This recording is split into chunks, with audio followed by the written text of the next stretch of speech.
I'll kick off and say welcome to our hosted webinar with Richard from Ash Lane Consulting. So you'll be pleased to know that he's going to do the majority of the talking throughout this webinar. Just as a bit of an introduction, obviously when we prepare all our GP practice accounts, we look for our non-dispensing practices at the cost of drugs, split those out from consumable costs compared to the reimbursement for personally administered items to assess the profit. So this can help our practices spot potential issues with claiming, but we aren't the experts in what can and can't be claimed. What we find that there can be a lot of turnover in staff at practices, knowledge is lost on what can be claimed, and this was the impetus for speaking to Richard about putting on a session for you. Basically, the sort of best we can do is compare to our benchmarks. Now, we're looking at our benchmarking statistics that fell out from the 2021 year, and they were all good. Our non-dispensing practices got a drug margin of about 30%, improved on the previous year. I suspect this is due to the uptake in flus, which was much better in the winter campaign of 2020. But, and Richard will correct me if I'm wrong, the drug profit on flus is higher, you know, can be sort of 40 to 50%. And so I'm expecting that drug margin to have fallen going forward because practices haven't had their flu vaccines as earlier, you know, the pharmacies have had them ahead of time. There's a bit of vaccination apathy. So we thought now's a great time as well to make sure everyone is reviewing the processes, knows what can be claimed, that you're not giving stuff away for free. Although personally administered, we're talking about non-dispensing practices, this absolutely applies to dispensing practices as well, who obviously also personally administered drugs make claims that way. And dispensary profits, again, have had a fantastic year. They've obviously benefited from flu campaigns again, but also they've had a higher dispensing fee in 2021, which has boosted their profits. That's going to fall away going forward as well. So again, another great time to review processes. If you're not sure of your own practice results, contact Louise or myself or your usual member of the Larking Gowen medical team. We can point you to the figures in the accounts and the summaries in the reports. So yeah, Ash Lane have worked with many of our practices, not only in securing some back claims, but also helping them set up and get the right processes going forward so they don't miss out on income that is rightfully theirs. So Richard is going to give a brief overview today of just what Ash Lane can offer. Don't disappear too quickly after the webinar because there's going to be a feedback form that pops up, and on there you can select, and there may be a good reason that Richard's going to share with us in his presentation why you might want to be put in touch with them. But also we want to see if there's any appetite for maybe doing a longer training session with more in-depth advice on claiming and processes. So obviously I'm Lizzie Lloyd from Larking Gowen, which I should have said at the start. Most of you should know me. Louise Dean, one of my fellow partners in medical, is here as well. She's going to be monitoring the chat box. So raise questions as we go along because Richard would like this to be interactive. Make sure you get all the information you can out of it, but we'll have a round-up Q&A afterwards. And the webinar will be available afterwards, be sent out to you to view, to go back over as well. So I'll hand over to Richard Hole from Ash Lane Consulting to tell us all about personally administered drug claims. Okay, well, Lizzie, thank you very much, and thank you for organising this event. It's always great to meet with practices. I know it's a very strange way of meeting, but please make it interactive. I do like to hear from you about your experiences of everything that I'll be discussing today. So this is just a brief introduction. I imagine a lot of you are having your lunch at the moment, but I'll try and pack in as much information as I can. And yeah, as I say, do please ask questions as we go. So yes, we're talking about personally administered items and how they link to your drug payments. So just to introduce myself then, I've actually got to give all credit to my wife, Tracy. She's a former practice manager. So she's been in your shoes. She's had 22 years working in primary care as a practice manager and then with Ash Lane. We met when we were at university. We were both studying computer science and engineering degrees. So as a practice manager, she was getting very frustrated about the payment of her personally administered items, why it was such an obscure process and so difficult to understand what was going on. And ultimately, very frustrated that she couldn't say whether or not she was being paid for everything that she purchased. So she set about researching it, and over quite a long time actually, we actually sort of re-engineered the whole thing, or reverse engineered, to work out how it works. So we understand and can tell you to the nearest penny what you should be being paid and then whether or not you are being paid. And by doing that, we're also able to then understand where the issues are occurring and fix them.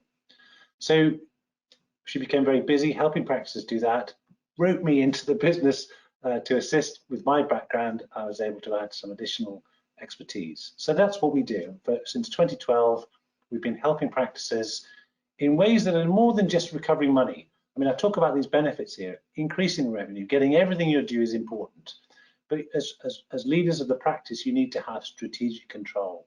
You need to know whether or not your revenue is where it should be. And I'm pleased to say that we have plenty of very positive reviews on Practice Index. So that's who we are. So let's get into it then. A personally administered item. And I've tried to come up with a definition that's as clear and concise as it can be. These are drugs, medicines and devices purchased by the practice, used on patients for which the practice is reimbursed. So it'll be things that you're familiar with, flus, pretty much anything you inject, anesthetics, Mirenas, coils, some sutures, cancer drugs, and a whole variety of other things. I'll come back to that list a bit later on. Confusingly though, or that definition I provided isn't precise enough, because you buy a whole host of other things as well, and you give them to patients. You buy prednisolone tablets, you buy salbutamol nebules, you buy dressings, you use all of these things, they're not claimable. Oh, and by the way, I mentioned that sutures are claimable, but only some, but that includes things like a steri-strip. A 6mm by 75mm steri-strip is claimable. Lots of practices don't claim them. Well, you're incurring a cost there but getting no revenue. But other steri-strips, like a 3mm by 75, are not claimable. Nobody knows why, it's just the way it is. And you certainly can't claim for items that you haven't purchased. And in fact, I've underlined that word because it's very simple or very easy to inadvertently claim for things you haven't purchased, such as an Memrix, or even some of your flus and Rivaxis. You have to be very careful not to overclaim for those items. So it becomes more complicated. And in a busy treatment room, when people are just grabbing things from shelves and giving them to patients, they're not necessarily remembering what needs to be claimed. And then at the end of the month, you have to successfully claim for everything. And it's the prescriptions themselves that act as the document you use to claim for everything other than the volume vaccines which go on the FP34 appendix. But it doesn't end there. For you as a practice, it'll often be the case you send it off and forget all about it. But a lot happens between you sending that FP34 in and being paid 2 months later. And so your prescribing drug payment for prescribing only practices or dispensing drugs payment for dispensing practices arrives 2 months later from PCSE. Now, for prescribing only practices, that number there, that amount of money, is entirely derived from your PA item claim. For dispensing practices, it's within the much larger total, which is your dispensary income. And actually, for dispensing practices, that creates a significant problem for you. You can't tell by looking at that number whether or not you've been paid for your PA items. And in fact, the PA items, because it's a smaller amount, might be vastly missing what should be there, and you may not even notice. In fact, my greatest amount of money recovered for one practice, for just the PA items, is £150,000. and that was for a dispensing practice, and it had occurred over many, many months, but they just hadn't noticed that the PA item income was missing against the dispensary figure. So that's what most practices see, but therein lies the problem. It's hard to know what you should be claiming, it's difficult to claim, and if and when mistakes are made, the numbers don't really tell you a great deal. So lots and lots of potential problems. And in fact, as I was preparing this talk about what you need to understand, I thought, well, you really need to know some of the issues to look out for. So let me try and give you some of them. So that's what's going on today. You know, you're buying things, using them, claiming, and then eventually being paid. So the concept to have in your mind is that of what's being claimed, what's being processed, and what's being paid. And ideally, you should be tracking each of those things, because what you need to know is whether there's a discrepancy between what's being claimed and what's being paid. If there is, you then need to know, is it your problem or somebody else's? If it's a problem with what you've claimed, then that's fine, you can fix it. But if it's a problem between what's happened within the processing over here, if you don't spot it and correct it or point it out, nobody else will. So within the practice then, you don't always have a list of PAIs. It's quite difficult to pull that list together. I'm going to give you some information about that in a minute. Well, even when you've got the list, it's quite common for not everything to be claimed, because as I mentioned, in a busy treatment room, people forget or they get it wrong. It's easy to claim the wrong items. You're reliant on searches of your clinical system, particularly for the volume vaccines, but also to check everything else. And we always, or not always, but we very regularly encounter searches that are just not right. They just don't work properly, and they're giving the wrong results. Not every item is necessarily counted, and with many people involved and with staff turnover, even when you get things sorted, it can quickly start to drift again. And for dispensing practices, as I mentioned, it's compounded by the fact that these few hundred PA item prescriptions are dwarfed by the many thousands of dispensary items. So for dispensing practices, you've also got to worry about the split of prescriptions between all the GPs, because that can make a difference to your income. You've also got to worry about prescriptions that are exempt and not signed, and paid prescriptions where you're missing income, and so on. So there are further issues to be tracked. But then when it gets to the processing, we're finding these are all, again, real examples of things we've encountered. Items are being missed, volume vaccines are being missed, the wrong items are being paid. But even if all of that's done correctly, we're also seeing an increasing number of issues, particularly with PCSE. So we're seeing missing dispensing fees, a whole GP payments not being paid, an advance for dispensing practices being missed, and just some items not being paid. It really frustrates me that the schedule of payment, which would allow everybody to understand these problems, isn't available to practices. Even when you ask for it, they won't give it to you. So all of this means that your income and profits are being impacted. And when I say all of your profits are being impacted, we've never been to a practice where we haven't found any issues. So it's just a question of by how much. I've just put this in here for you to look at if you're interested, because that's the contract that talks about why you're paid for these personally administered items. It's not particularly helpful, but at least you can see where the basis of the payments come from. What might be more useful is a list, because that's what I'm always asked for. So there's the list of the common items. Now, again, this is being recorded, so you can download this and look at it later.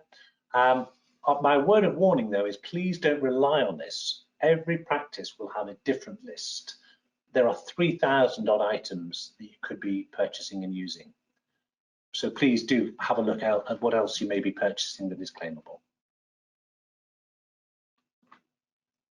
And as I keep emphasizing, please, please, please make sure you're only claiming up for items purchased and you have a process in place to monitor that.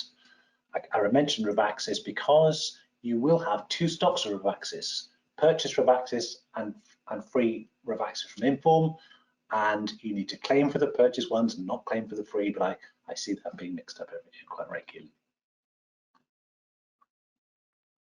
Now, why are these so important? Well, here is the answer is because, as Lizzie mentioned, they're profitable.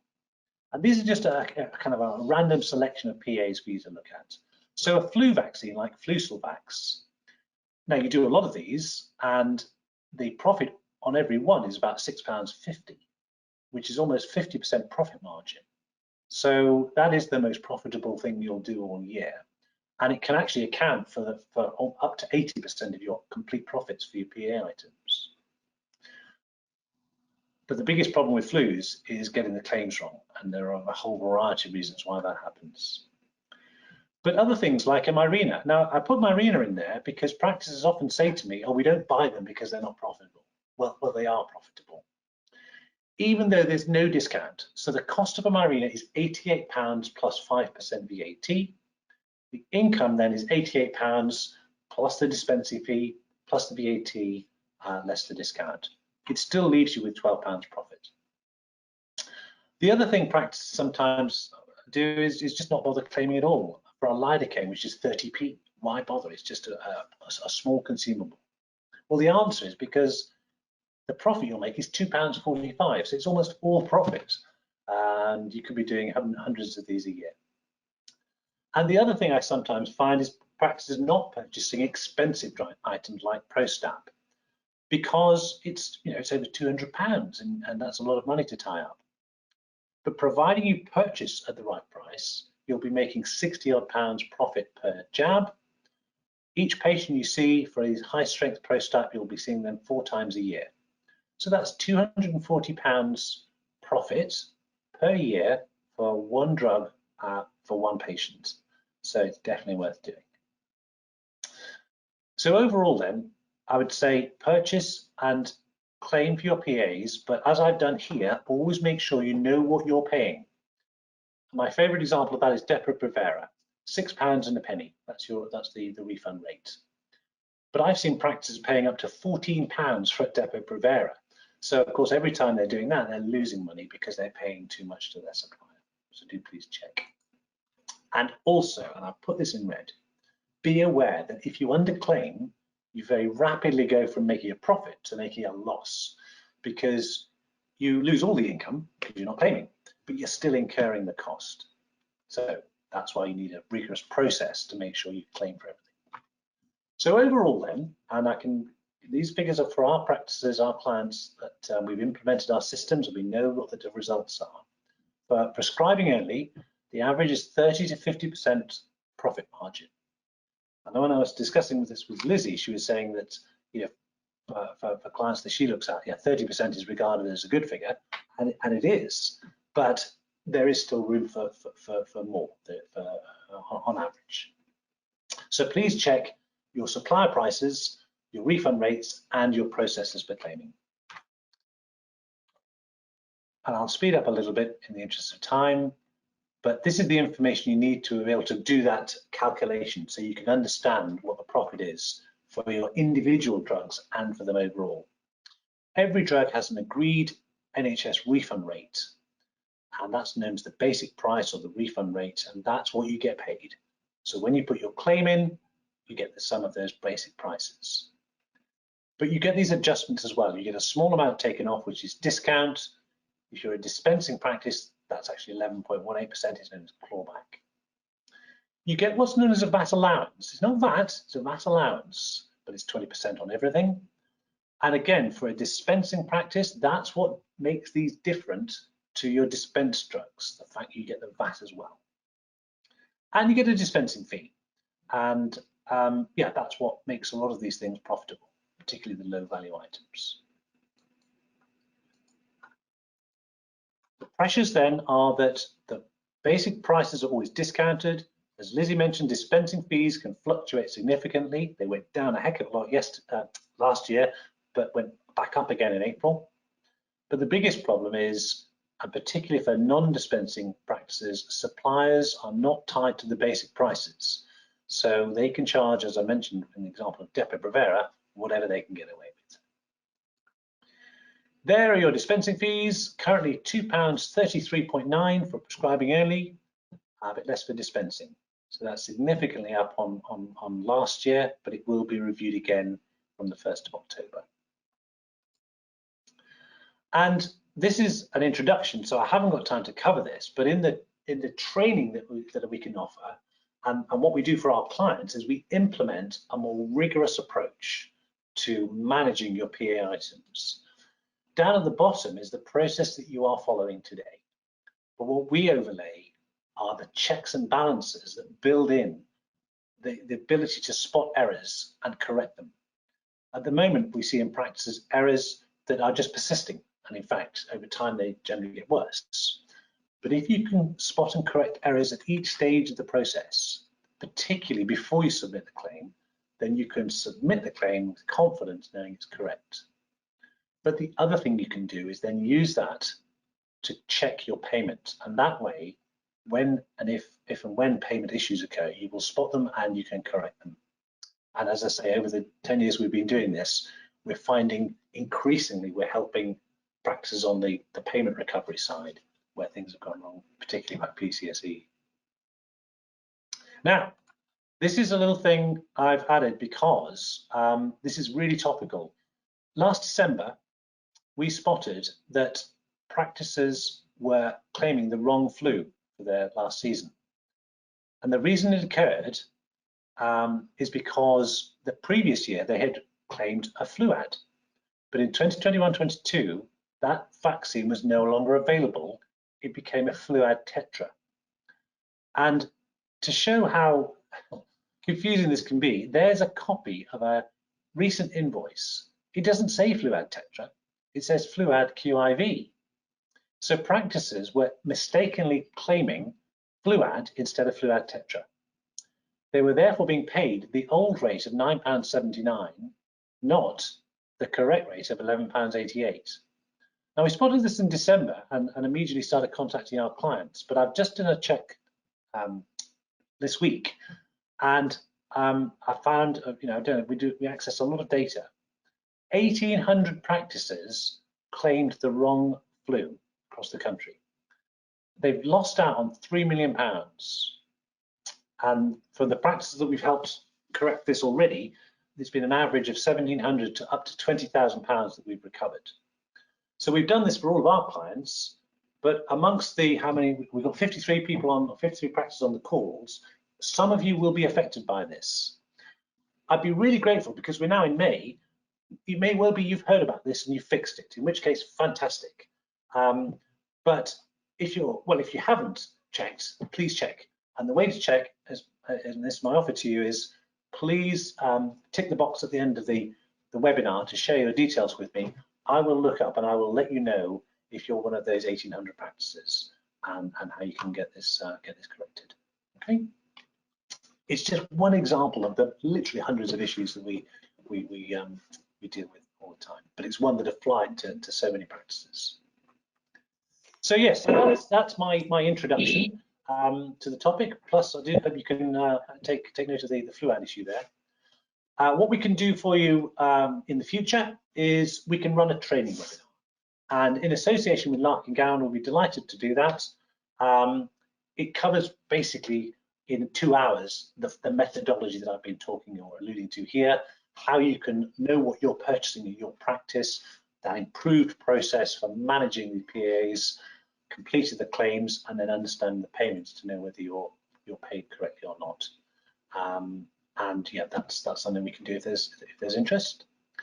Then as practices, what I can offer is, and this is the majority of what we're doing, and that's what Tracy's doing today, we can come in and do a full review of your PAs. We look at what you've purchased, we look at your payments, we go onto your clinical system, we can get a remote access. Tracy's a computer scientist, she's expert on EMIS and System 1 and Vision. The data we get from those three sources should all give us the same picture of the number of items purchased, the number of items given, the number of items claimed and paid. Wherever we see discrepancies, that's where we know where there are issues and we fix those issues. And really importantly, we can recover the missed income. So that's what pays for the service. It gives you a one-off lump sum payment and increases your profits going forwards. For dispensing practices, the much bigger topic for you really is your dispensary income. because that's 10 times your PA income sometimes. So for you, the service we offer in addition to the PA review is our dispensary revenue assurance service.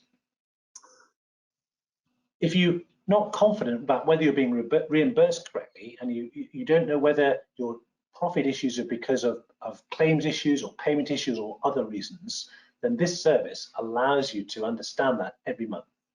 So we've built a system that allows us to pull in for the first time information about your claims, your payments, and it'll reconcile the two to alert you to whether there are any payment issues. But in addition, the management information allows you to focus in on where you can improve your profits.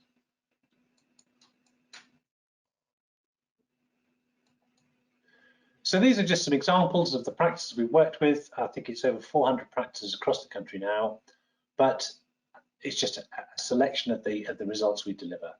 It's a service that always pays for itself. I mean, that's the nature of what we do is clearly we're charging a fee, but the benefits of the practice are what it's all about. And it is about an immediate improvement in recovering or increasing your income for your PA items, but the back claim is that one-off amount of money that is very good to recover. So yeah, that's just a quick example. But in the time available, that's all I've really got time to cover today. So, but I do want you to, if you're able to stay on and ask questions, please do, because whilst I'm here, if there's anything I can help with, I'll be very happy to do that. Sorry, Richard, I came in quickly because I was going to ask some questions.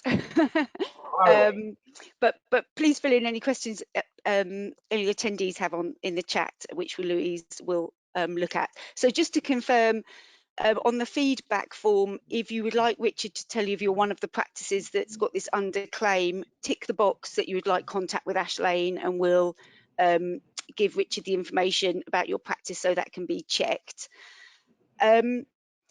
I think we can all relate to the PCSE issues on this call, so we'll just leave that there. You showed us a slide about the dispensing fees per item, and sometimes we see practices that don't make a claim every month, and they say, when we say, oh, why didn't you make a claim in April and May, they'll go, oh, we just held it all over and did it in June, July. Is that a recommended course of action? No, there's several problems in doing that, and yes, we see that as well. So the fee you get, the dispensing fee, is banded, and as the number of items per GP per month goes up, the amount you get for every item comes down. So by not doing it every month, that number could trip from the maximum into the next band. The next problem is you'll have a higher discount deducted as well, because that's also banded. So if the total value of the claim goes above £2,000, instead of 3.17% being deducted, 5.93% will be. Okay. And the third problem is that in our methodology, we absolutely emphasize the nipping in the bud, find and fix issues before they persist. So if you leave it to 2 or 3 months before you do that, it takes longer to work out what went wrong. More instances of it going wrong will have occurred. So again, you're going to lose more money.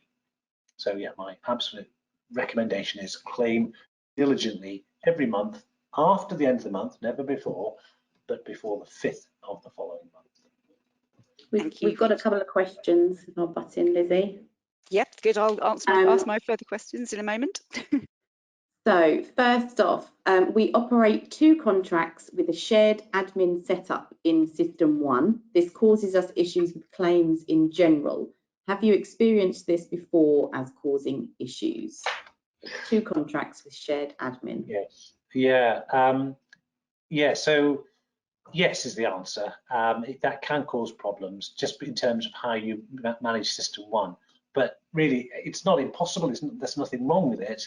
But yes, you can end up in a muddle in terms of trying to make sure you've got claims going forward for both contracts.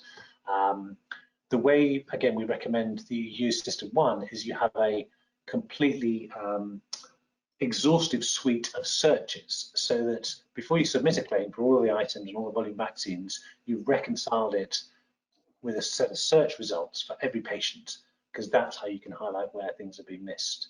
So you need to do that on both both cohorts of patients against both contracts. So again, it just depends on how you set up System 1, how easily you can do that. And the other scenario that creates problems is where you've got multiple sites and then multiple kind of parallel operations, because again, the principles of our methodology is being able to tie things together. So the other way we recommend that you check things is against stock, because again, if you can't rely on your data because you're not convinced that clinicians have done things correctly, you can go back and look at your stock and you can use that to tell you what you should have been claiming. But again, if you've got stock that just flips around from site to site, that becomes more difficult. So yes, if you've got multiple sites and multiple contracts, you really want to compartmentalize your operations as much as you can, rather than merging them together. It's absolutely fine to have shared admin, to have a single function operating on behalf of multiple contracts and sites. We've got lots of clients who do that, but in terms of the data, you really got to try and keep those things separate. Thank you. And then the other question is, where would the practices get the information if they have been underclaiming the flus that you discussed? Okay, so the first thing, right, so that on that particular issue, what will have happened is you've claimed the correct number, but you've claimed the wrong flu, or you've been paid the wrong flu. I'm not saying that you've made the mistake, I just know that you've been paid for the wrong flu. So the first thing is to double check what you actually purchased. I'm suggesting that you purchase Fluad Tetra. Check that first of all, and the quantity. Then you need to check what you've been paid by looking at your EPAC data, and then you need to set about getting a correction from prescription services once you've confirmed that what you were paid is different to what you purchased and gave. And that's fine. That's, you know, it is possible you can do that. Literally, we've got lots of practices who are doing that. Equally, we've got lots of practices say, can you do it for us? Because it's just another thing for you to do. So we can do it. So there's been a follow-on to ask where they find the EPAC data. Okay, so again, if only we had 2 hours now, I could give you all the information. So EPAC's an online system. Again, the training I can show you will explain that. But if you just Google EPAC2, EPAC2, that will allow you to then find the information you need, log in.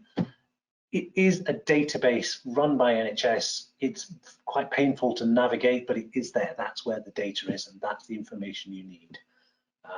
Again, contact me separately if you want more information. So they've just queried where the box is to tick for you to contact them. We're going to be putting a feedback form into the chat at the end, I believe, and within that feedback form there is a box on there to tick that you're happy for us to, Richard to contact you effectively. So we'll pop the feedback form in towards the end of the session, and you'll find it there. That's all of the questions. So Lizzie, if you've got some other questions. I have. I think, yeah, if you're unsure where to look for this flu data, or you're unsure if you've ticked to the right box on the feedback form, just email Louise and I, just say you're interested and we'll make sure you get put in touch. So yeah, I've got one question and one sort of kind of statement to make as well. Remember, we're talking about person administered drugs, and although some of those percentage profits, you may think, oh, it's quite low, or, you know, is it worth it?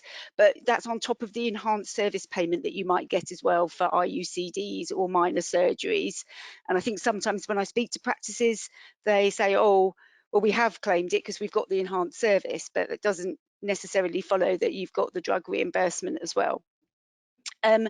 Yes. Yeah, Richard, you went through a brief list, and I'm not expecting you to give any of your trade secrets away, but you went through a brief list of items that are claimed, the most common ones. But would there be items that practices shouldn't stock, and they should, you know, send the patient to get to pharmacy to get the item to bring back to person list? Yeah. Yeah, that's a good question. The answer is Nebido. That's about the only common drug that we see where because it's expensive and there's no discount on the price. When you apply the discount on the reimbursement, the 3.17%, that actually does make a loss. So yes, that is the exception. But the other answer would be where you can't purchase it at a reasonable price. So that's why in the Depo-Provera examples I gave, if your supplier is charging you 10, 11, 12 pounds for Depo-Provera, don't purchase it. You know, it's just not worth it. You're losing money every time you do it. So yes, you could give a prescription to the patient and get them to go to the pharmacy, but what would be better is to go and beat up your supplier or switch suppliers and pay £6 and a penny. That's all you should be paying for Depo-Provera. Same with Myrenas. I mentioned Myrenas, £88 plus VAT. Lots of practices are paying more than that and then losing money. So shop around. Again, it's part of what we do for our clients is tell you how you can buy things for the right price, but you can all look at the refund rates and compare that with the cost that you're paying. Thank you. A couple more questions have come through. If you're a dispensing practice, would it still be worth buying Nebido? Is the discount more? Yeah, so yeah, good question. The discount, if you get a discount on the price, because you've got, you're a dispensing practice and are generally able to do that, then yes, it might well be.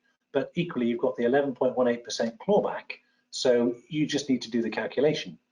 You need to look at what your supplier's charging, what your refund is net of the clawback, add in the dispensing fee, and that'll tell you if it's worth buying. And it's been asked if your slides will be shared.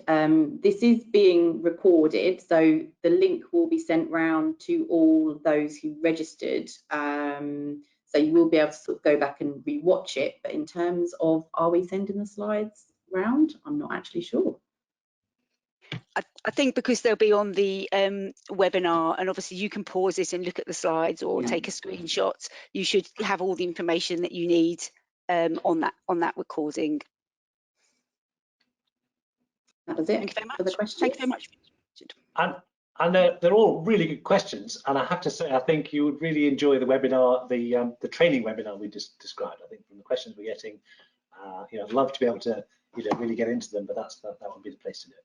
I think on that note, Richard, thank you very much. Very useful information.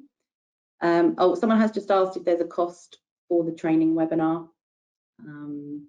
That will be to be arranged depending on obviously who, how many people want to go forward with it. But yeah, so and we'll come back to you on that.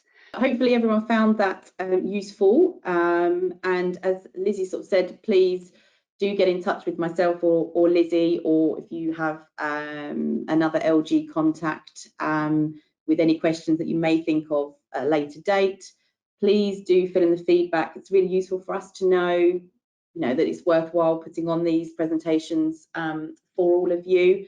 And thank you very much.